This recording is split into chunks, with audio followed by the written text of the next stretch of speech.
Hola, amantes de la cultura y de la arquitectura. Bienvenidos de nuevo a estas capsulitas culturales de Jordi. Hoy sí fue un reto, bueno, siempre digo lo mismo, pero en este caso creo, tan es cierto que va a ser un reto hablar del arquitecto Mario Pani Darqui, que lo he tenido que dividir en dos partes.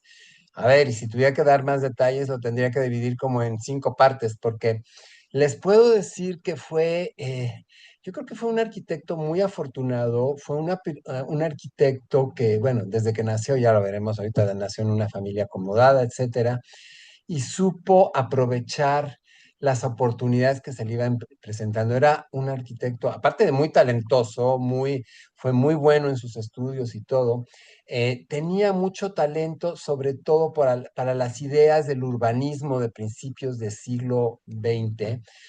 Todas estas ideas plasmadas por Le Corbusier en la Ville Radieuse, y también lo que se comenzó a hacer ya que se estabilizó la Unión Soviética, ya que pasaron la Revolución Soviética y comenzó a formarse, digamos, el Estado de la Unión Soviética, que comenzaron, lo primero que tuvieron que hacer, pues, es viviendas para la gente que se necesitaba mucho. Entonces, desde estos primeros experimentos, tanto del lado soviético como del lado occidental, en cuanto a vivienda, en cuanto a desarrollos urbanos, pues él le tocó conocer de primera mano las cosas las teorías y las cosas realizadas que estuvo haciendo Le Corbusier, y entonces se trajo toda esta información a México.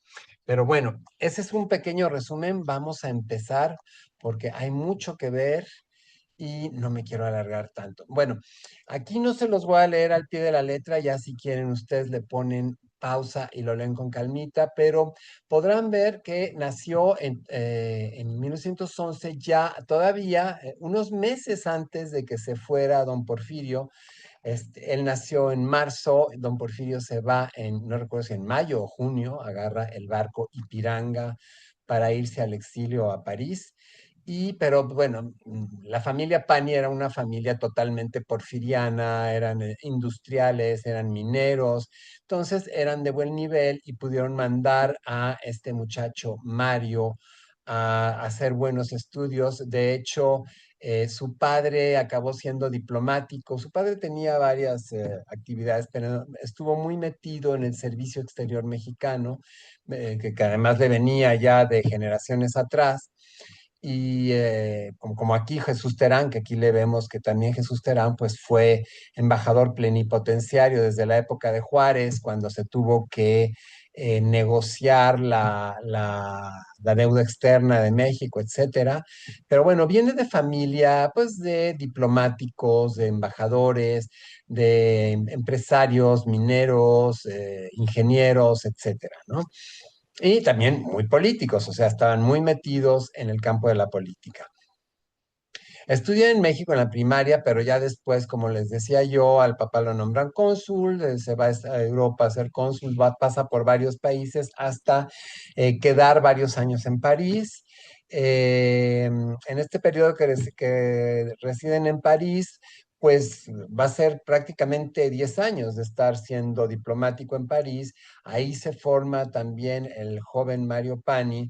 Va a tener, llega un momento, él cuenta que en su juventud, digamos, casi en su infancia, entre la infancia y la juventud, él tiene que decidir, porque le gustaba mucho también la música, tocar instrumentos musicales y todo. Entonces, y además tuvo una formación desde niño que aprendió a tocar varios instrumentos, obviamente a leer partituras, etcétera. Entonces, en su adolescencia, él tenía dos caminos a tomar. Uno, irse a estudiar al Conservatorio de Música en París o irse a la Escuela de Bellas Artes, y se decide por la Escuela de Bellas Artes para estudiar arquitectura, ¿sí? Parece ser que pues también desde muy pequeño se sentía muy atraído pues por todas las obras que cuando su papá se lo llevaba de viaje por Europa, pues estaba muy atraído por todas las obras tanto de Grecia como en París, como en Berlín, etcétera, ¿no? Ya cuando estaba estudiando en arquitectura, de pronto su padre, en un descanso de estos de verano de la escuela, su padre lo manda a México porque su padre se entera. bueno, más bien a través de su tío, que era el ministro de Hacienda, se entera de que habían continuado que las obras que estaban abandonadas del Palacio de Bellas Artes que había dejado don Porfirio, hay un presidente que decide retomarlas. No recuerdo si era Pascual Ortiz Rubio, en este momento no lo tengo claro, pero el caso es que este presidente decide terminar y entonces pues queda el tío que estaba como ministro, como secretario de Hacienda, le dice, vente porque me urge que me ayudes a supervisar la terminación de Bellas Artes, tenemos que acabarla en tiempo máximo, que estaba a cargo de Federico Mariscal en ese momento, y entonces, bueno, llega Pani, pues como a acelerar todo lo que faltaba tras bambalinas, ¿no? Para acabar el palacio. Entonces, regresan a México en 1935 porque cambia el gobierno y entonces pues ya le dicen que termina su cargo como embajador y entonces bueno, tiene que regresarse. Y inicia, en ese momento ya inicia la vida profesional de Mario en México al amparo de su tío Alberto, el tío Alberto, el que era también ministro de Hacienda, secretario de Hacienda, pero tenía muchas inversiones, tenía muchos terrenos donde quería construir cosas y va a usar a su sobrino para empezar, para continuar, porque ya cuando llega el sobrino, cuando llega Mario a México, pues el tío ya había empezado varios proyectos, pero como que quiere dárselos a él. Ya verán ahorita qué pasa, pero bueno, antes de adelantarnos. En un viaje que había hecho, en este viaje que hizo Mario Pani a México, conoce al arquitecto Carlos Obregón Santacilia, que estaba contratado por su tío para hacer otras cosas. Y entonces el arquitecto Carlos Obregón se lo lleva a su casa en San Ángel y le comienza a enseñar el barrio de San Ángel con el estilo mexicano de las casas. Y bueno, Mario queda fascinado con el colonial mexicano que se estaba haciendo en San Ángel, ya con influencia Art Nouveau, no, perdón, Art Nouveau, Art Deco, ya que tenía la influencia de tardía del Art Deco, y estaba llegando ya el funcionalismo a México. Entonces ya la casa de Carlos Obregón pues ya tenía muchas ideas funcionalistas y bueno, Mario queda fascinado con esta mezcla del funcionalismo y la arquitectura vernácula mexicana y entonces le gusta, o sea, cuando Carlos Obregón le ve que le gusta tanto a Mario, le dice, oye, tú no has presentado tu tesis, entonces, ¿por qué no haces tu tesis sobre una casa mexicana, pero ya con influencia funcionalista? Y bueno, le encanta la idea a Mario y entonces cuando ya regresa a París para hacer su examen profesional, presenta estos planos que ven aquí y bueno, obviamente recibe mención honorífica, ¿sí? Va a ser muy felicitado por este proyecto. Y claro, como son especificaciones de arquitectura mexicana, pues tampoco es que los maestros en París le pudieran decir, no, es que esto no se hace así en México, ¿verdad? O sea, él como que tenía el sartén por el mango en ese examen profesional. Entonces, bueno, obviamente los arquitectos sinodales quedaron encantados. Bueno, entonces ya regresa definitivamente a México después de que al padre lo cesan de su cargo diplomático. Y entonces el papá tiene un terreno.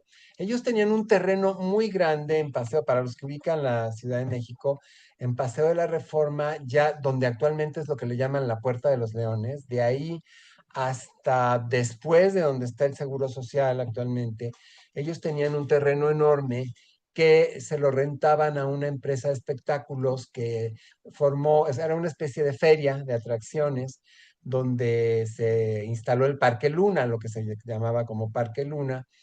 Entonces ya posteriormente que ya el Parque Luna quebró, no recuerdo ahora los motivos, pero sí hubo un momento en que pues ya dejó de ser atractivo a la gente, entonces ocupó el terreno y ellos decidieron fraccionar y bueno, aprovecharon para hacer la calle del Lieja, es la continuación de Avenida Sonora, para que esta calle de Lieja pudiera salir, bueno, Sonora pudiera salir a Paseo de la Reforma, entonces se hizo la calle del Lieja, se abrió sobre el terreno de los Pani, donde estaba el Parque Luna.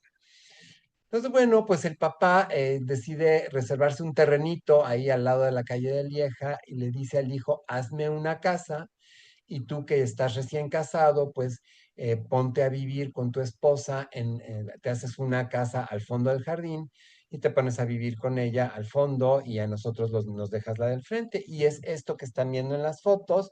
Decide hacer esta casa ya totalmente estilo funcionalista. Ya vemos muy pocas reminiscencias de arte colonial mexicano, que es sobre lo que él hizo su tesis, sino que ya viene con toda la influencia de los funcionalistas europeos, de Le Corbusier, de la Bauhaus, etcétera. Y bueno, pues hace esta casa, ya ven, con este pasillo a cubierto para comunicar ambas casas, con el jardín intermedio. Pero vean ustedes, pues lo que les decía, ¿no? En proyectos, en capsulitas pasadas, estaban los vestigios de la última parte del Art Deco que se dio en llamar Streamline Modern, que era como imitando las cubiertas de los barcos. Entonces todos los barandales van a ser tubulares, imitando pues estas cubiertas de los barcos, ¿no? Y aquí no vemos claraboyas, pero ya les voy a enseñar otros proyectos donde están estas ventanitas redondas de mucha influencia de los transatlánticos de aquella época. Pongo aquí que actualmente este terreno de Lieja está ocupado por un edificio de 10 niveles que es solamente el estacionamiento de una torre que está aquí, digamos, donde les estoy señalando, aquí, de aquí hasta la esquina, empieza la torre del BBVA, que es una torre, no sé si son 50 niveles o estas torres gigantescas que están haciendo ahora en Paseo de la Reforma. Bueno, pues es la torre del BBVA, que esas ya cuando lleguemos a arquitectura contemporánea mexicana, pues ya se las explicaré también. Y bueno, el ingeniero Arturo Pani Arteaga, aquí es el que le encarga la casa, ¿sí?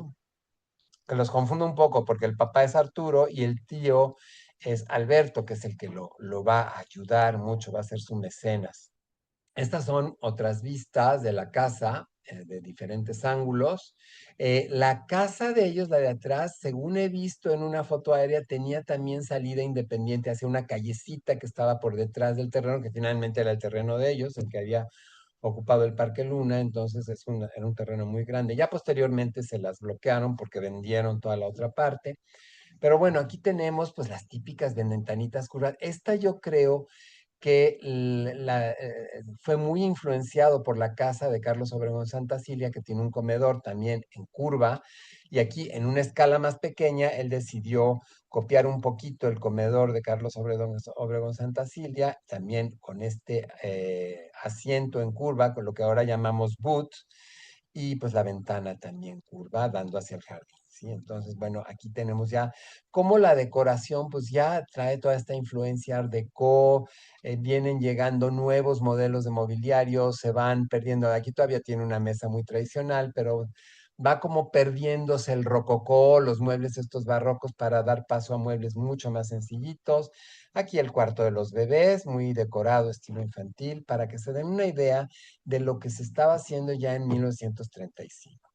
Ah, bueno, ahí está la foto aérea que es muy interesante porque esta es la glorieta donde, digamos, de aquí hacia abajo ya es la entrada hacia Chapultepec, hacia donde está el castillo, donde vivía Maximiliano, que fue el que mandó a hacer este palacio, y luego don Porfirio lo remozó y lo agrandó, y por decir algo así, lo hermoseó, lo hizo. Se compara mucho este Paseo de la Reforma con los Campos Elíseos de París. Yo creo, en mi opinión personal, y no por ser mexicano, sino porque he estado en ambos, creo que el Paseo de la Reforma superó con mucho a los Campos Elíseos de París. Pero bueno, esa es opinión personal. Ya, ustedes ya me dirán qué opinan acá en los comentarios. El salón de ping pong les daba mucho por ya poner escenografías. Vean cómo los barcos tenían mucha influencia en aquella época. Todavía la aviación comercial no tenía el boom que tuvo después. Entonces el transporte, esta gente por lo general se transportaba para ir a Europa, para atravesar el océano, pues iban en estos grandes transatlánticos y vean que sí influía mucho la decoración de los barcos, ¿sí? Ahí está un pequeño anuncio de lo que les hablaba del Parque Luna, que se inauguró en 1906 y bueno, duró más o menos hasta los años 20 funcionando y después tuvo que cerrar, pasó de moda y pues desocupó el terreno de la familia Pani, ¿sí?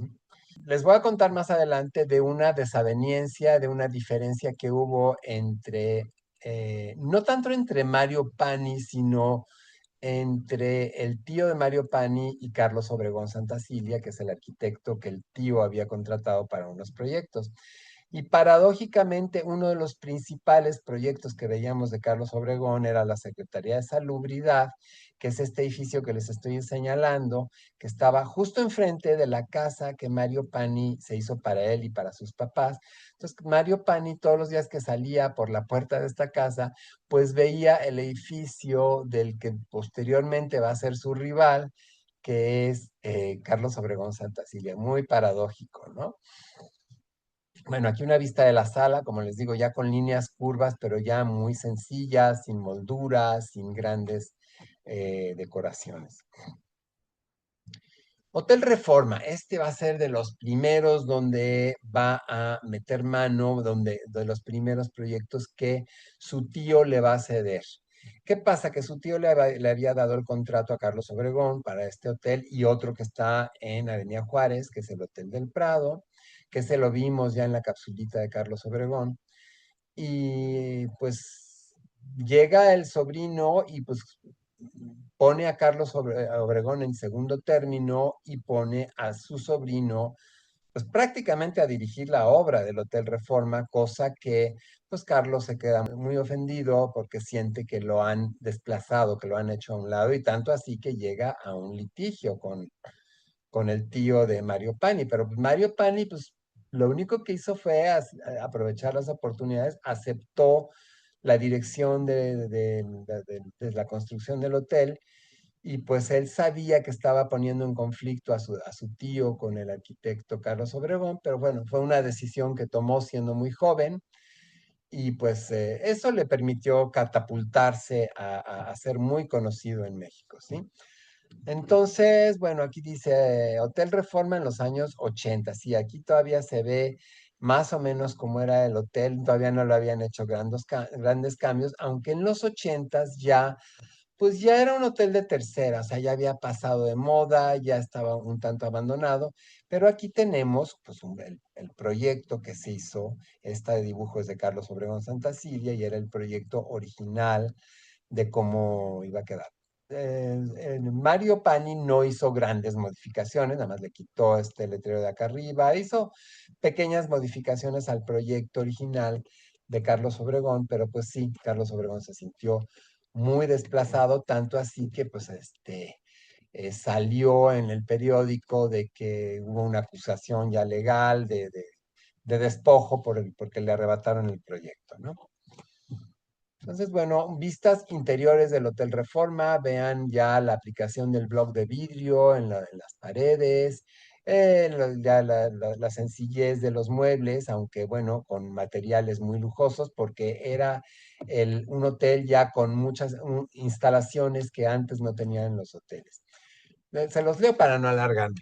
Dice, nótese la influencia del Art Deco y del funcionalismo venido de Europa y los Estados Unidos. En la planta baja estaba el centro nocturno Ciros, muy frecuentado por los intelectuales refugiados de las guerras europeas recientes. Sí, los refugiados tanto de la guerra civil, hablo de los intelectuales, los que ya comenzaban a hacer carrera en México, aprovechando sus conocimientos universitarios y todo, pues frecuentaban mucho este centro nocturno llamado Ciro, tanto los refugiados de la Guerra Civil Española como los posteriores refugiados que llegaron de la Segunda Guerra Mundial. ¿Sí? Este hotel había sido encargado a Carlos Obregón Santacilia por don Alberto Pani, tío de Mario, pero cuando este último llega recién titulado desde París, su tío decide meterlo inicialmente en el equipo de la construcción y le acaba concediendo la dirección del proyecto. Primer hotel en México alfombrado con aire acondicionado, agua caliente en el baño, que estaba incorporado dentro de la habitación. Sí, hasta ese momento era muy común. También la industria hotelera estaba en desarrollo, estaba modernizándose la industria hotelera, pero hasta ese momento era muy común que tú te hospedabas en un hotel y había un baño para 10 habitaciones en un piso, ¿no? O para 5 habitaciones tenían que compartir un baño o una zona de baños que no estaban dentro de la habitación, estaban en el pasillo, y eso poco a poco fue cambiando con la influencia de Estados Unidos, más que nada, porque en Europa eso duró hasta los 40, más o menos, lo de los baños fuera de la habitación. Pero en Estados Unidos, desde un principio, con el surgimiento de los hoteles Hilton y de los Marriott, que fueron las dos cadenas fuertes allá, ellos incorporaron el aire acondicionado, las habitaciones con baño privado, con agua caliente, etcétera, como las conocemos hoy en día. Bueno, este fue un proyectazo que le encargaron que lamentablemente no pudo hacer por cuestiones políticas, pero esta era una remodelación del cruce de dos arterias muy importantes en la Ciudad de México de aquel momento, estamos hablando de los años 40, que eran el Paseo de la Reforma y la Avenida Insurgentes, eran dos arterias principales de la ciudad y se habían vuelto como muy conflictivas en cuanto al tráfico, había mucho comercio, entonces había poco estacionamiento para los autos, que cada vez había más autos.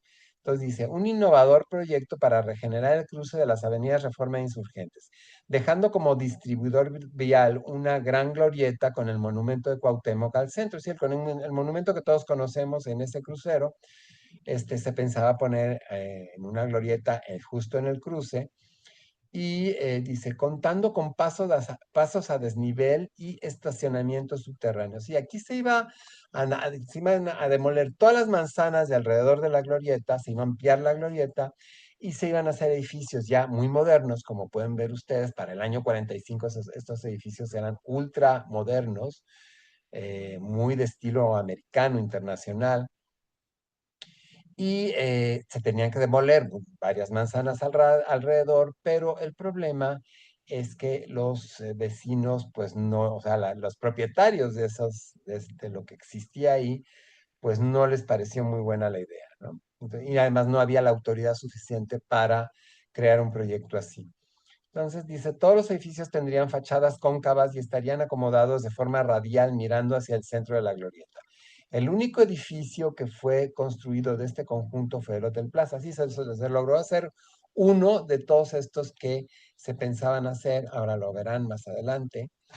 Periodicazo, le ponen un periodicazo, lo que aquí en México llamamos periodicazo, que comenzaron a poner anuncios en el periódico, quejas en el periódico, dice, los propietarios de las manzanas, al enterarse que les expropiarían sus edificios, se organizaron rápidamente poniendo artículos en el periódico y solicitando perdón, audiencia con el presidente. Perdón si traigo un poco de tos, pero acabo de pasar por una gripe un poco fuerte y estoy ya de salida, pero me quedan reminiscencias. Entonces, bueno, ahí tienen que por cuestiones políticas, porque se organizaron muy rápido los vecinos y no querían pues que les expropiaran sus terrenos, sus locales comerciales, consultorios médicos, comercios, apartamentos, etcétera, pues pararon el proyecto, ya no se lo otorgó la Ciudad de México, y pues lo único que se construyó fue este Hotel Plaza, que sí, el dueño del terreno, pues estaba muy de acuerdo con hacer un hotel ahí, y pues permitió, o sea, que tiraron lo que había, hicieron el Hotel Plaza, que este hotel lo modificaron después a raíz de los sismos de 85, del gran terremoto del 85, le tuvieron que recortar pisos y bueno, ya lo forraron a la moda de los 80s con fachadas de cristal y todo, pero la fachada original era así, con la marca del hotel hasta arriba, ¿sí? Y bueno, pues muy funcionalista, muy de arquitectura internacional en ese momento. Aquí le tenemos a él con algunos planos durante la obra del Hotel Plaza. Que esto me recuerda mucho un reportaje que estaba viendo justamente ayer de Singapur, que Singapur es una ciudad-estado, o sea, es un país tan pequeñito que prácticamente es una ciudad, es como Mónaco más o menos. Entonces es tan pequeñito que comenzaron a tener muchos problemas de hacinamiento, de vivienda por la inmigración que tenían y todo. Y en el 67 sacaron una ley donde el gobierno decidía dónde iba a expropiar y no había vuelta atrás, no había ni juicios de amparo como los hay aquí en México, de que los dueños originales se protegieran, ni de que pudieran forzar el aumento del terreno por metro cuadrado. Es una ley que salió en el 67 y gracias a eso Singapur es lo que es hoy en día, o sea, es una gran metrópoli con problemas de vivienda popular resuelta. La mayoría de la gente vive en una vivienda digna, aireada, soleada, que era lo que se pretendía en estos proyectos de los años 40 de los arquitectos funcionalistas, sacar a la gente de los tugurios y ponerla en vivienda más digna, ¿sí? Que ahora lo vamos a ver en el conjunto este que tengo acá atrás de mí, ya lo verán en un poquito más. Entonces pasamos a la que sigue.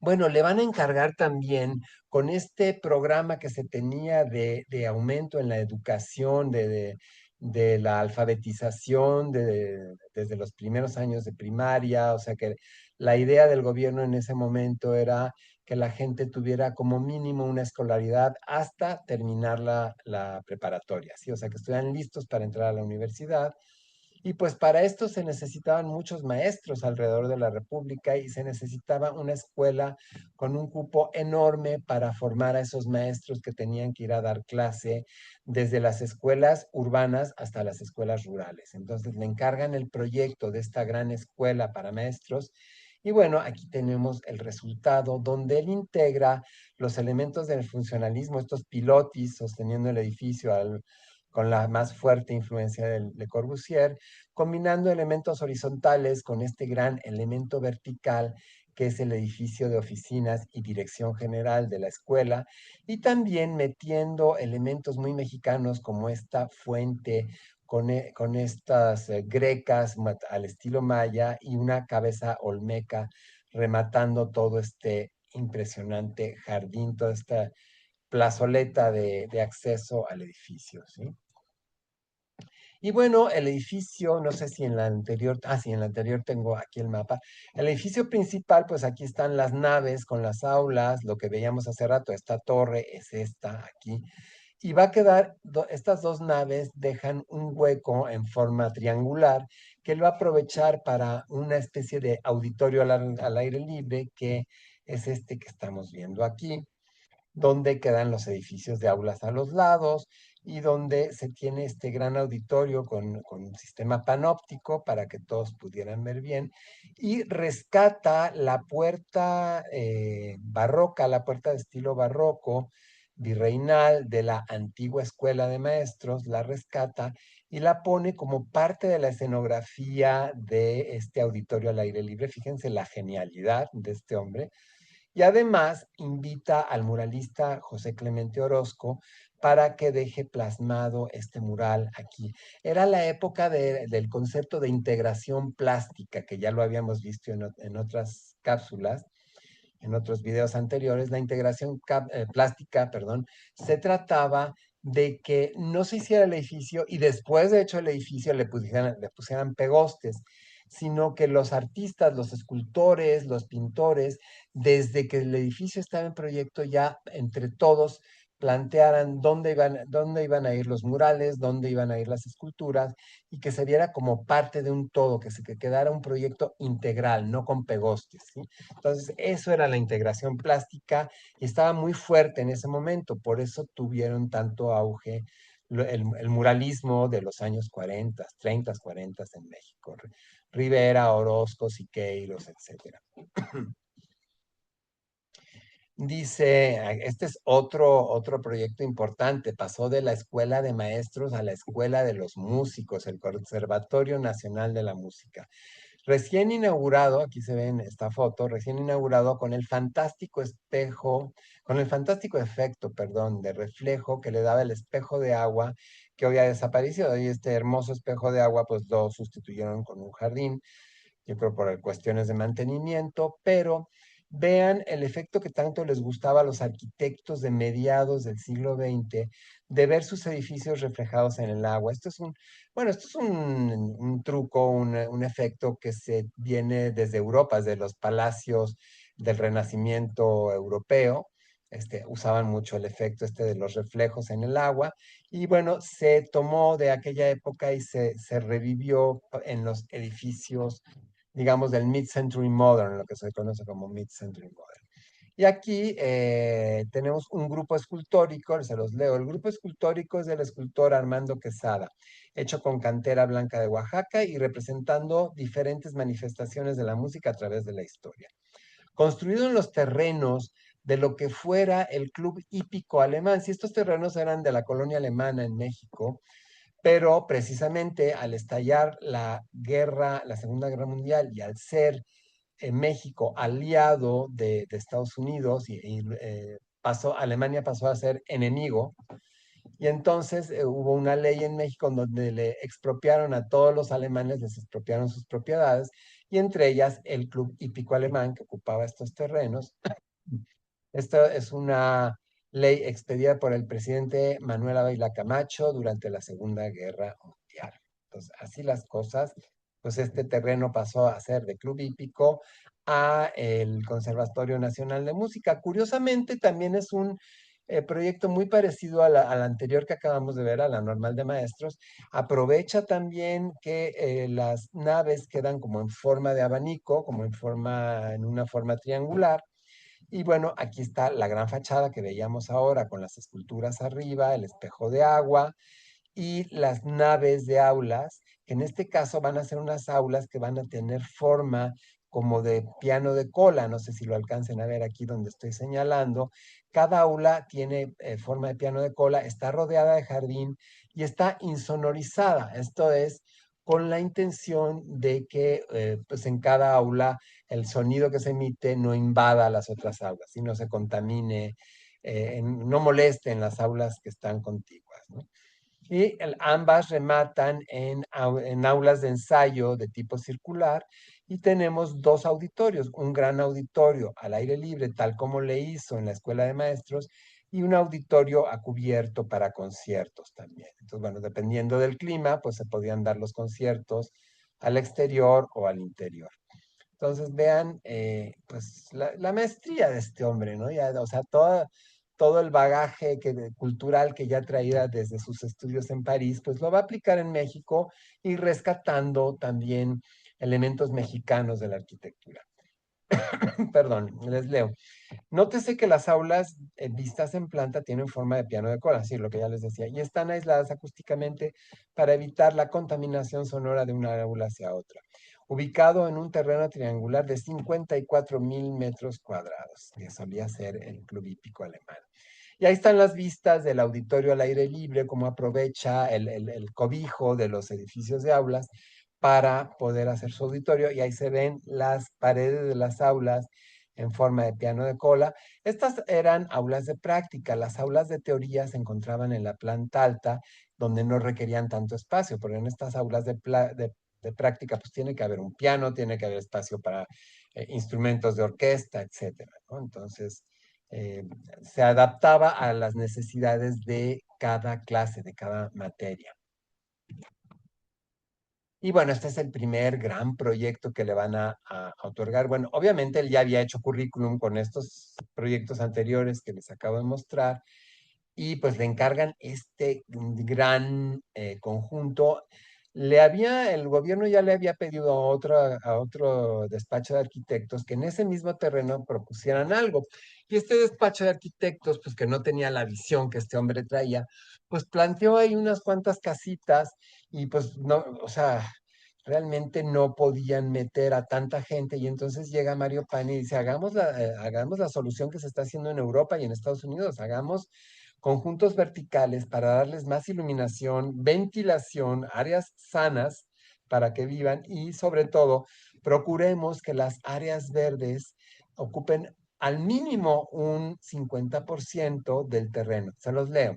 Para este conjunto, la intención era ocupar las construcciones, con construcciones como máximo el 50% del terreno, con el fin de que la otra mitad se destinara a áreas verdes y espacios lúdicos. Lamentablemente, como llega a pasar con algunos de estos proyectos, no hay una autoridad que vigile y obligue a que estos lineamientos se cumplan al paso de las décadas. Y esto se hizo muy bonito, muy lindo, pero después van cambiando las administraciones, permiten que se construyan cosas donde no debían, o simplemente porque no hay espacio ya donde meterlas, y entonces se comienza como a deteriorar la intención original del conjunto. Vean qué bonito les había quedado, pasos a cubierto, pero con el suelo en césped, en pasto, y aquí esta es la pared de la guardería, que este es un espacio que se destinó a guardería. Aquí tienen el proyecto y el conjunto ya terminado, que por cierto esta foto es la que tengo aquí detrás de mí,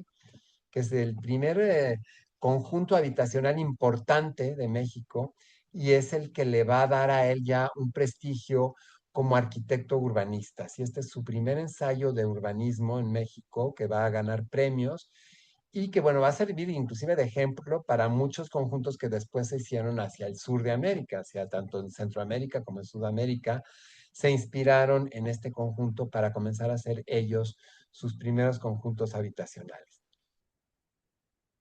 Les leo la explicación de estas imágenes. Vista de norte a sur, actualmente la densidad demográfica ha subido exponencialmente debido a la voracidad de los depredadores inmobiliarios. Para que no le rechazaran el proyecto, Pani se inventa la constructora ICA de la noche a la mañana, invitando a otros socios a participar. Sí, el gobierno le dijo, ok, tu proyecto está muy bonito, está padrísimo, como decimos aquí en México, dice, pero ¿cómo me garantizas que lo vas a construir? Ah, no se preocupen, tengo una constructora maravillosa que acabamos de formar y dice que cuando le pusieron ese requisito, que se fueron al notario inmediatamente a dar de alta la empresa y así fue como fundó la constructora ICA junto con otros socios amigos de Pani que pues ha sido de las constructoras más poderosas de México y que ha recibido encargos de gobierno durante décadas. Ha sido la constructora, digamos, consentida junto con otras dos o tres que han sido las más fuertes de México, sobre todo en el siglo XX. Hoy en día ya hay otras nuevas.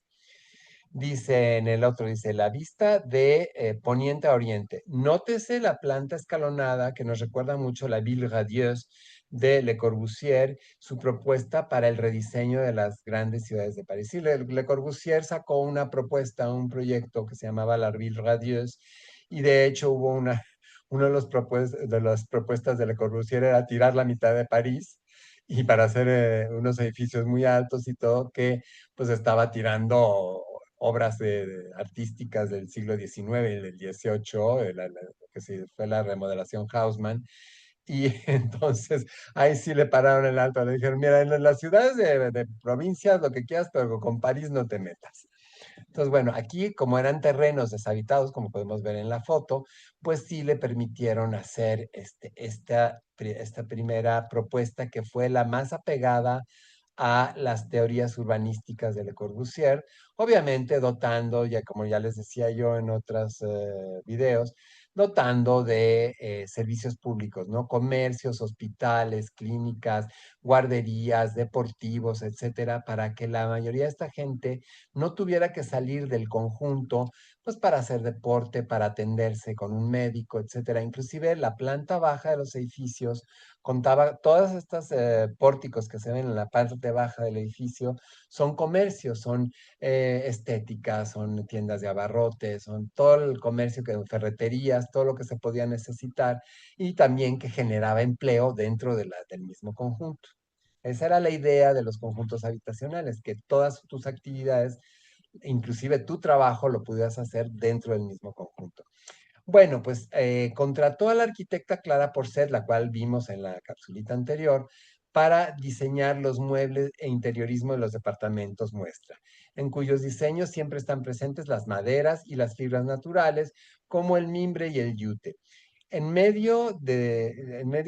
esta foto en medio vemos diferentes modelos de mesas y sillas para los departamentos. A la derecha, el comedor y sala con una mesa que es extensible para cuando vengan visitas en los diseños de la arquitectura, de la arquitecta, perdón.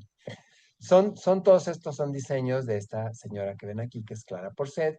Por si no la han visto, búsquense la capsulita anterior que habla sobre ella. Arriba el mobiliario para ser usado por adolescentes, estudiantes, o sea, por los jovencitos de la familia, pues ya les diseñaba sus libreros, sus escritorios para que pudieran hacer los deberes de la escuela, las tareas. Bueno, pues ya les tenía todo diseñado para esos efectos. Y bueno, venimos a la parte comercial, que eso nos indica que también ya estamos casi terminando esta capsulita. Y bueno, háganle caso a esta chica. Si no se han suscrito aún, suscríbanse a mi canal, por favor, les lleva unos segundos. Denle también like. Ah, y activen la campanita, que eso siempre se me olvide decirle. Activen la campanita para que les lleguen las notificaciones. A eso les lleva a ustedes menos de un minuto y a mí me ayuda mucho a continuar con estos videos. Bueno, pues vamos a continuar, hablando de continuar, vamos a continuar con la capsulita. Bueno, este es un proyecto que le va a encargar, a partir de este momento ya se vuelve el arquitecto consentido del gobierno, ¿sí? O sea, ya pues, al gustar sus obras y a tener éxito y todo, pues lo van a ir llamando más y más, como es natural. Junto con Pedro Ramírez Vázquez va a ser de los, digamos, de ese momento los arquitectos más llamados por el gobierno para hacer proyectos públicos y le piden hacer este edificio, no recuerdo si tenía 20 plantas o 18 plantas, pero pues es un edificio ya con total estilo funcionalista. Este lo hace en combinación, en colaboración con el arquitecto Enrique del Moral, ¿sí? Del Moral Domínguez.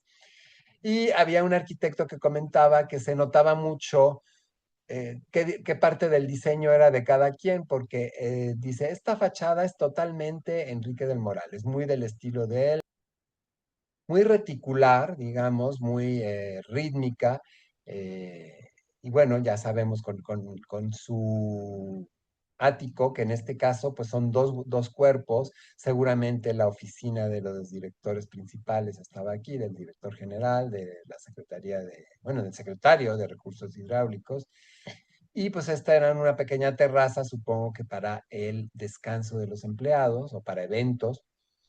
Y la parte de atrás, dice este arquitecto que les decía, comentaba que aquí se ve más Mario Pani con esta influencia que él trae de los muros curvos, de la utilización del ladrillo rojo, etcétera, y se nota mucho qué fachada diseñó cada uno, ¿no? O cómo está la integración de los dos arquitectos en este mismo proyecto. Ubicado en el Paseo de la Reforma y justo en la Glorieta de Colón, en la vandalizada Glorieta de Colón, que ya les he comentado en otras capsulitas, que pues está el monumento a Colón, donado por la familia Escandón en el siglo XIX, un monumento hermosísimo, pues tuvo que ser guardado en una bodega porque gente ignorante y manipulada, pues lo trataban de tirar con cuerdas y bueno, es el producto de la ignorancia y de dejarse llevar por líderes ignorantes también y que quieren pues llevar agua a su molino, ¿no? Políticamente. Bueno, yo esta secretaría la conocí como Secretaría de Agricultura y Recursos Hidráulicos, porque es lógico, sin agua no hay agricultura, pero después alguien decidió separarlas y entonces quedó una como Secretaría de Agricultura y la otra como Secretaría de Recursos Hidráulicos, pero originalmente lo llevaba una sola secretaría. Y bueno, muy cerquita de ahí, muy cerquita de esa Secretaría de Agricultura y Recursos Hidráulicos, él hizo un edificio para la Embajada de los Estados Unidos en este mismo año. Este año de 46 fue súper prolífico. Yo no me explico. Ahí sí ya debe haber tenido un taller gigantesco de proyectistas y dibujantes, porque no me explico cómo una sola cabeza podía llevar tantos proyectos al mismo tiempo. Mi admiración para él, porque pues cumplió perfecto con todos.